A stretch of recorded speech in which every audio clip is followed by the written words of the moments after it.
క్రీస్తు సందేశం కార్యక్రమానికి సుస్వాగతం.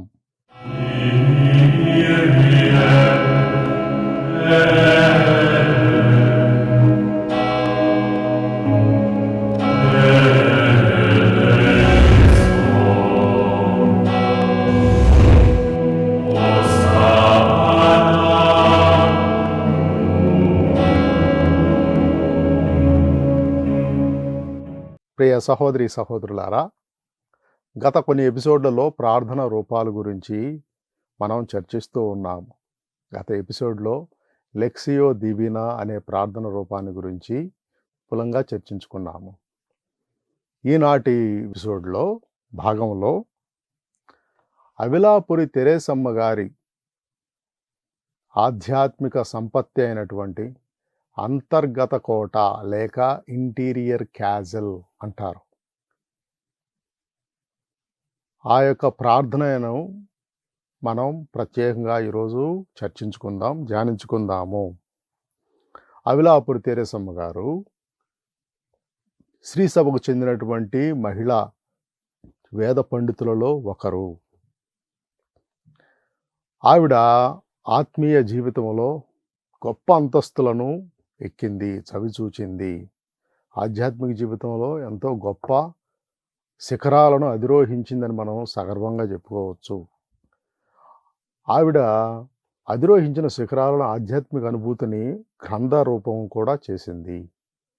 ఆ గ్రంథ రూపంలో వచ్చినటువంటి ఒక ముఖ్యమైనటువంటి ప్రార్థన రూపం ఏమిటంటే అంతర్గత కోట అనేది, లేకపోతే ఇంటీరియర్ క్యాజల్స్. ఈ అంతర్గత కోట ఏంటి, ఇంటీరియర్ క్యాజల్ ఏంటంటే, ఇంటీరియర్ క్యాజల్ అంటే అది అంతర్గతంగా ఉన్న ఒక కోట. ఆ కోటలో ఎన్నో అంతస్తులు ఉంటాయి. 9 అంతస్తుల వరకు ఉంటాయి. ఒక్కొక్క అంతస్తు అనేది సులభంగా ఉంటుంది. ఆ అంతస్తు పెరిగే కొద్దీ ఆధ్యాత్మిక అనుభూతి తీవ్రంగా దృఢంగా తయారవుతుంది. తుట్టతుదకు చివరి అంతస్తు వచ్చేసరికి భగవానుగ్రహం పొంది భగవంతుడితో ఐక్యమై లీనమయ్యేటటువంటి అనుభూతిని భక్తుడు పొందుతాడు. ఈ విషయాన్నే ఒక్కొక్క అంతస్తుని కొంచెం విపులంగా చర్చించుకుందాం. ఎందుకంటే ఇటువంటి ప్రార్థనా రూపం కేవలం మఠ సభ్యులకు, అంటే ఫాదర్లు, సిస్టర్లు, ఆధ్యాత్మిక జీవితంలో ప్రత్యేకంగా ఉన్నవారికి మాత్రమే కాకుండా సాధారణ క్రైస్తవులు కూడా, గృహస్థులు కూడా ఈ ఆధ్యాత్మిక శిఖరాలను అధిరోహించవచ్చు. పునీత అవిలాపురి తెరేసమ్మ గారు ప్రతిపాదించినటువంటి ఈ యొక్క పద్ధతుల ద్వారా. ప్రియ సహోదరి సహోదరులారా, బాబోయ్ 9 అంతస్తులు ఎలా ఎక్కగలం, 9 అంతస్తుల కోటలోకి ఎలా ప్రవేశించగలం అని మనం మొదట్లోనే ఆదిలోనే హంసపాదులాగా నిరుత్సాహం చెందనక్కర్లేదు. ఒకరోజంట ఒక రైల్వే స్టేషన్ ఎంక్వైరీ విభాగంలో, విచారణ విభాగంలో ఒక ఆయన కూర్చొని చిరునవ్వు ముఖంతో అందరికీ సమాధానాలు చక్కగా చెబుతూ ఉన్నాడంట. ఆయన కౌంటర్ ముందేమో పదుల సంఖ్యలో, వందల సంఖ్యలో జనాలు గుమికూడి అలా ఉన్నారు. అది చూసి ఆయన మిత్రుడు, ఆయనకు తెలిసిన ఒక ఆయన లోపలికి వెళ్ళి అడిగాడంట, అయ్యా ఇక్కడ వందల సంఖ్యలో జనాలు ఉంటే మీరందరికీ ఓపిక ఎలా సమాధానం చెప్పగలుగుతున్నారన్నప్పుడు ఆయన నవ్వి ఏం చెప్పాడంటే, నేను ఒక్క ప్రశ్నే వింటాను, ఒక్క సమాధానమే చెబుతాను. అంటే ఆయన ముందున్న వ్యక్తి ప్రశ్న అడిగితే దానికి సమాధానం చెప్పాడు. ఆయన వెళ్ళిపోతే ఈయన పని కూడా అయిపోయింది. తర్వాత వచ్చేవాళ్ళు తర్వాత ప్రశ్న, తర్వాత సమాధానం. ఈ విధంగా ఒక్కొక్కటిగా సమాధానం చెప్పుకుంటూ పోతే ఎంత పెద్ద సమూహమైనా కానీ సమస్యాత్మకంగా అనిపించదు అని ఆయన చాలా చక్కగా సెలవిచ్చాడు. ప్రియ సహోదరి సహోదరులారా, ఈ 9 అంతస్తుల అంతర్గత కోట, ఆత్మీయ కోట, మ్యాన్షన్స్ లేకపోతే బంగ్లాల్లోకి, ఆత్మీయ బంగ్లాల్లోకి మనం ఎలా ప్రవేశించాలి అనేది అవిలాపురి తెరేసమ్మ గారు చాలా వివరంగా మనకు తెలుపుతూ ఉన్నారు. ఈ విషయాలని, ఈ అంతస్తులని కొంచెం తెలుసుకుందాం. ప్రార్థనలో అంతస్తులు అంటే అర్థం ప్రార్థనలో పురోభివృద్ధి లేకపోతే అభివృద్ధి అని మనం అర్థం చేసుకోవచ్చు స్థూలంగా. దానికి ముందుగా మన హృదయం గురించి అవిలాపురి తెరేసమ్మ గారు కొన్ని విషయాలు చెబుతూ ఉంది. మన హృదయంలోనంట దేవుడు ఉంటాడంట, సైతానుడు ఉంటాడంట.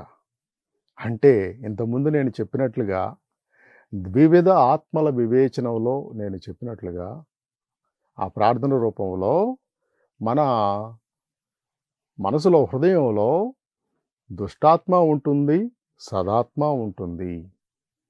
వీరెండిటిని నువ్వు వివేచించగలిగి దేనినైతే నువ్వు ప్రోధి చేస్తావో, దేనినైతే నువ్వు పెంచుతూ పోతావో, దేనికైతే నువ్వు పోషణ ఇస్తావో, దేనికైతే నువ్వు ప్రాముఖ్యతనిస్తావో అది అభివృద్ధి చెందుతుంది. మిగతాది క్రమేణా నశించిపోతుంది. ఈ యొక్క ప్రాథమిక సూత్రాన్ని అవిలాపురి తెరేసమ్మ గారు కూడా చెబుతున్నాడు. నీ హృదయంలో దేవుడున్నాడు, సైతానుడు ఉన్నాడు. అయితే మన హృదయం ఎలా ఉంటుందంటే, మరి దేవుణ్ణి మనం చూడగలుగుతున్నామా? ఎందుకు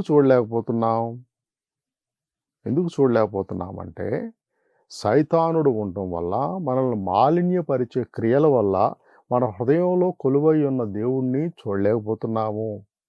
ఇది ఎలా ఉంటుందంటే బురదతో నిండినటువంటి నీరు. ఒక కొలనులో బురద ఉంది, దాన్ని ఏదో ఒక జంతువు వెళ్ళి దాన్ని ఇలా ఇలా ఇలా కిలికి అలా అలా అలా అలా అందులో రొచ్చు చేస్తూ నీళ్లు త్రాగి వెళ్ళిపోయింది అనుకోండి, కొంతసేపటి వరకు ఆ నిశ్చలత ఉండదు. కొద్దిసేపటి వరకు ఆ ప్రస్ఫుటంగా నీరు కనిపించదు, బురదమయంగా ఉంటుంది. ఏమి కనిపించదు, లోపల ఏముందో అడుగు కనిపించదు. కానీ ఎప్పుడైతే ఆ బురద సద్దుమణుగుతుందో, లేకపోతే ఆ బురదే లేదనుకోండి, ఉదాహరణకి చక్కగా నిర్వహించబడుతున్నటువంటి ఒక స్విమ్మింగ్ పూల్ ఉంది, ఈత కొలను చక్కగా నిర్వహించబడుతున్నది. అందులో బురద అదేమీ ఉండదు కాబట్టి అంతా కూడా ప్రస్ఫుటంగా కనిపిస్తూ ఉంటుంది. అడుగును కూడా ఏముందో మనకు కనపడుతుంది. అదేవిధంగా మన హృదయంలో మాలిన్యపరచు క్రియలు అనేవి తొలగితేనే మనం దేవుణ్ణి చూడగలుగుతాము. మాలిన్యపరచు క్రియలు సైతాను నుంచే వస్తాయి. దీని గురించే ప్రభువు చాలా చక్కగా చెబుతూ ఉన్నాడు. ఇర్మియా ప్రవక్త కూడా చెబుతూ ఉంటాడు, హృదయము ఎంత భయంకరమైనది, అది ఒక ఘోరమైన వ్యాధి కలది. ఎందువలన? ఈ సైతానుడి యొక్క ఉనికి వల్ల, ఈ సైతానుడి యొక్క మాలిన్యపరచు క్రియల వల్ల. ప్రభు ఏం చెబుతున్నాడంటే మార్క్సు వార్త 7వ అధ్యాయము 14వ వచనం నుండి 23వ వచనం వరకు. మార్క్సు వార్త 7వ అధ్యాయము 14వ వచనం నుండి 23వ వచనం వరకు. అందులో 21వ వచనం మనం ప్రత్యేకంగా చూసుకుంటే, ఏలన హృదయము నుండి దురాలోచనలు, వేశ్య సంగమము, దొంగతనము, నరహత్య, వ్యభిచారము, దురాశ, దౌష్ట్యము, మోసము, కామము, మాత్సర్యము, దూషణము, అహంభావము, అవివేకము వెలువడును. ఇట్టి చెడుగులన్నీ మానవుని అంతరంగము నుండియే వెలువడి అతన్ని మలినపరచును అని ప్రభువు చెబుతూ ఉన్నాడు. ఇవన్నీ కూడా మానవ అంతరంగం నుండి వెలువడి అతనిని మలినపరుచుతుంది. మనమంతా అనుకుంటాం మలినపరచు విషయాలు బయట నుంచి మన లోపలికి వెళ్ళడం కాదు, లోపల నుంచే వస్తూ ఉంటాయి అవి. అందువలన బాహ్య శుద్ధీకరణ ఆచారాలకు క్రీస్తు ప్రభు అంత ప్రాముఖ్యతను ఇవ్వలేదు. ఆయన హృదయాన్ని చూశాడు. కానీ యూదులు వీళ్ళంతా బాహ్య శుద్ధీకరణ ఆచారాలకు పెద్దపీట వేస్తూ ఉంటారు. కానీ హృదయంలో వాళ్ళకి గర్వం నిండుగా ఉంటుంది. తొణకని కుండలాగా, వడ్డించిన విస్తరిలాగా ఈ యొక్క ఘోరమైన పాపాలన్నీ కూడా వాళ్ళ మనసుల్లో గూడు కట్టుకుని ఉన్నాయి. వాళ్ళ హృదయం అంతా బురదతో నిండిన ఒక కొలనులాగా ఉంది. దేవుడు కనిపించట్లేదు, సైతానుడే పట్టాభిషిక్తుడై ఉన్నాడు. ప్రియ సహోదరి సహోదరులారా, అందువలన మనం ఏం చేయాలంటే ఈ మాలిన్యపరచు క్రియల నుండి మనల్ని మనం విముక్తి చేసుకోవాలి. మనకు 7 ఘోరమైనటువంటి చావైనటువంటి పాపాలు ఉన్నాయి కదా. గర్వం, దురాశ, మోహం, అసూయ, తిండిపోతుతనం, కోపం, సోమరితనం. వీటన్నిటిలో మోతాదు ఏది ఎక్కువైనా కానీ ఒకటి ఎక్కువైతే దానికి మిగతా అన్నీ కూడా ఒత్తాసు పలుకుతాయి. ఈ యొక్క చావైన పాపాలన్నీ కూడా మంచి టీం ప్లేయర్స్. ఒకరితో ఒకరికి మంచి అనుగుణంగా చక్కగా వాళ్ళు సహకరించుకుంటూ ఆట ఆడతారు. ఆ ఫుట్బాల్ ఆట కానీ, క్రికెట్ ఆట కానీ, వాలీబాల్ కానీ, కబడ్డీ కానీ, ఏదైనా కానీ ఇది టీం వర్క్. అంటే టీం మెంబర్స్ అందరూ కలిసి ఒక అర్థంతో, లేకపోతే ఒక అండర్స్టాండింగ్తో, ఒక అవగాహనతో వాళ్ళంతా చక్కగా ఆడినప్పుడు ఆ టీం విజయం సాధిస్తుంది, ఆ బృందం విజయం సాధిస్తుంది. అదేవిధంగా ఈ 7 ఘోరమైన పాపాలు లేకపోతే చావైన పాపాలు ఇవన్నీ కూడా ఎక్సలెంట్ టీం ప్లేయర్స్. వాళ్ళని కొట్టినోళ్ళు లేరు. వాళ్ళలో ఐక్యత అలా ఉంటుంది. అందువలన అన్నిటిని కూడా మనం సమూలంగా రూపుమాపాలి. అప్పుడే ఈ బురద అనేది లేనప్పుడు, పాపం మాలిన్యపరచు క్రియలు హృదయంలో లేనప్పుడు మనం దేవుణ్ణి చూడగలుగుతాము. ఇది నేను చెప్పదలుచుకున్న విషయం. ప్రియ సహోదరి సహోదరులారా,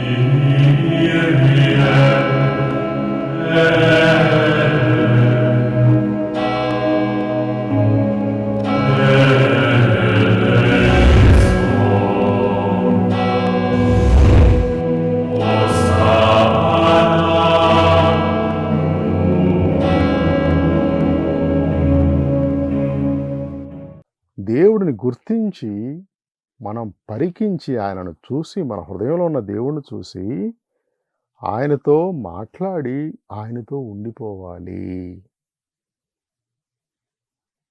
మన హృదయంలో ఉన్న బురద అనే మాలిన్యపరచు క్రియలు, పాపాలు తీసివేయడానికి ప్రయత్నించాలి. దేవుణ్ణి చూడాలంటే పాపం ఉంటే దేవుణ్ణి చూడలేం, దేవుడు కనపడ్డు. ఇప్పుడు నీ హృదయం ఎలా ఉంది, నా హృదయం ఎలా ఉంది? స్పష్టంగా కనపడుతుందా? ప్రస్ఫుటంగా ఉందా? లేకపోతే బురదమయంగా ఉందా? చీకటమయంగా ఉందా? దేవుడు కనపడట్లేదా? ప్రియ సహోదరి సహోదరులారా, ఈ ప్రార్థనల ద్వారా, ఈ ప్రార్థనా రూపాల ద్వారా మనం ఈ మాలిన్యాలన్నింటినీ తీసివేయవచ్చు. మన హృదయంలో కొలువై ఉన్న దేవుణ్ణి గుర్తించవచ్చు. ఆయనతో ఉండిపోవచ్చు. సంతోషాన్ని కలకాలం మన స్వంతం చేసుకోవచ్చు.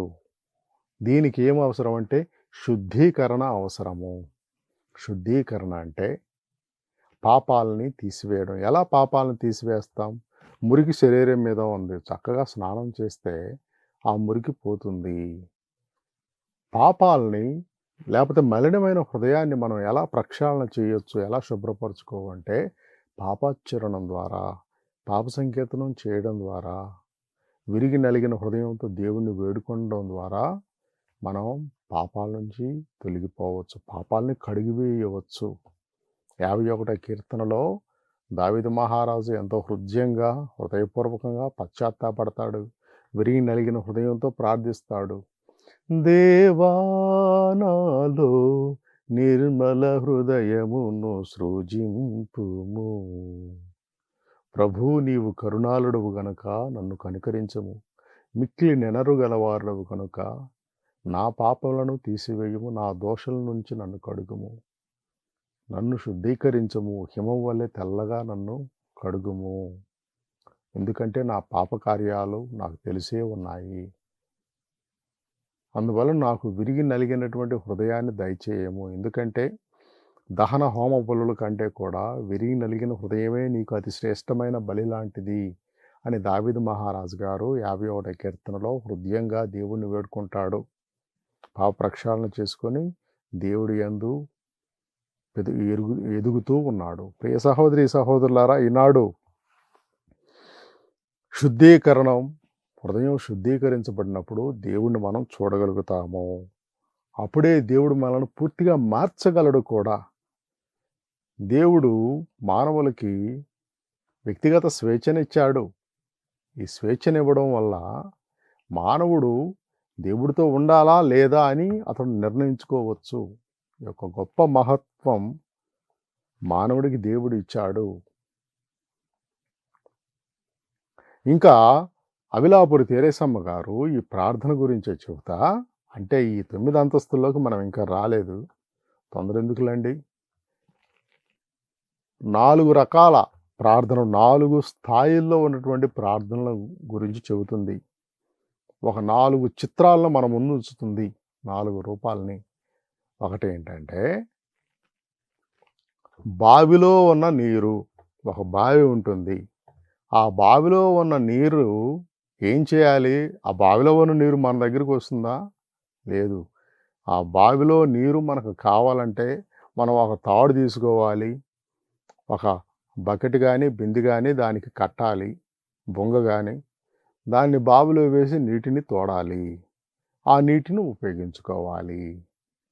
అది ఒక తీరు, అది ఒక స్థాయి ప్రార్థనలో. అంటే మానవ ప్రయత్నం అనేది చాలా ముఖ్యం. ఇందులో ప్రార్థన అనే దాంట్లో మానవ ప్రయత్నమే ఉండాలి. అప్పుడే దేవుడి యొక్క కృప మన చెంతకు చేరుతుంది, లేకపోతే చేరదు అని ఇదొక చిత్రం మన ముందు ఆవిష్కరించబడుతుంది, బావిలో ఉన్న నీరు.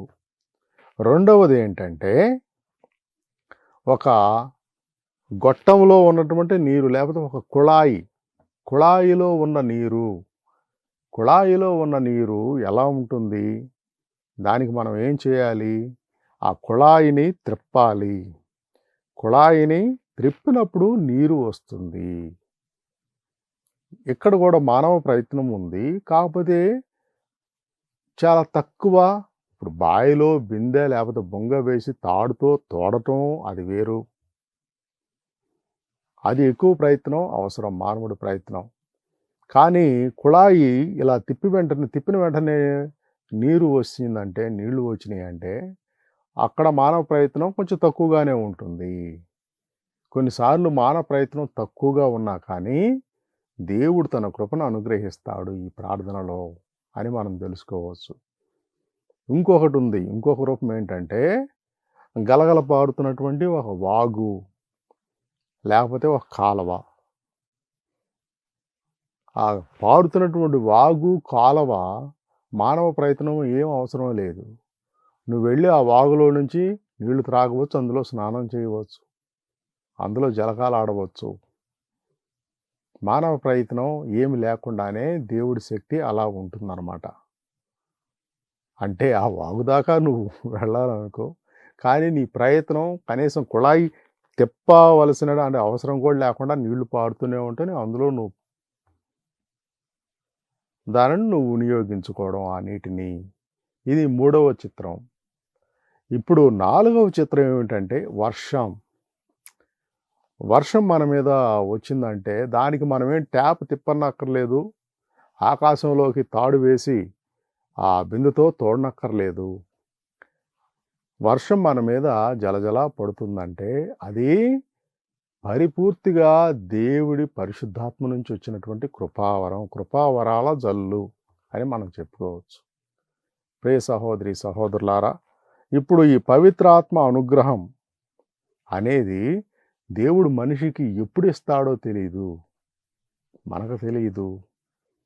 కొన్నిసార్లు మానవ ప్రయత్నం ఏమి లేకుండానే పవిత్రాత్మ ఒక వర్షంలాగా దైవానుగ్రహాన్ని కురిపిస్తుంది, దైవ కృపలను కురిపిస్తుంది. ప్రియ సహోదరి సహోదరు, ఈ 4 చిత్రాలు కూడా అవిలాపురి తెరేసమ్మ గారు మనకు వివరించింది. మొట్టమొదటి ఒక బావి, నీరు మనం తోడాలి. రెండవది కుళాయి, తిప్పాలి, అప్పుడే నీరు వస్తుంది. అంటే ఈ రెండిట్లో మానవ ప్రయత్నం ఉన్నది. మూడవది ఒక కాలువ లేకపోతే వాగు, మానవ ప్రయత్నం ఏమీ లేదు. ఇంకా నాలుగవది వర్షంలో తడవడం, వర్షం, అది మానవ ప్రయత్నం అస్సలే లేదు. ప్రియ సహోదరి సహోదరులారా, ఇదంతా కూడా దైవానుగ్రహం, పవిత్రాత్మ అనుగ్రహం అని మనం 4వ చిత్రం గురించి చెప్పుకోవచ్చు. ఇప్పుడు మనం ఈ అంతర్గత కోట 9వ అంతస్తులు లేకపోతే 9 అంతస్తులు లేకపోతే ప్రార్థనలో స్థాయిలు అనేటువంటి అవిలాపురి తెరేసమ్మ గారు చెప్పినటువంటి ఆధ్యాత్మిక అభివృద్ధిని గురించి ప్రార్థనలో మనం చర్చించుకుందాము.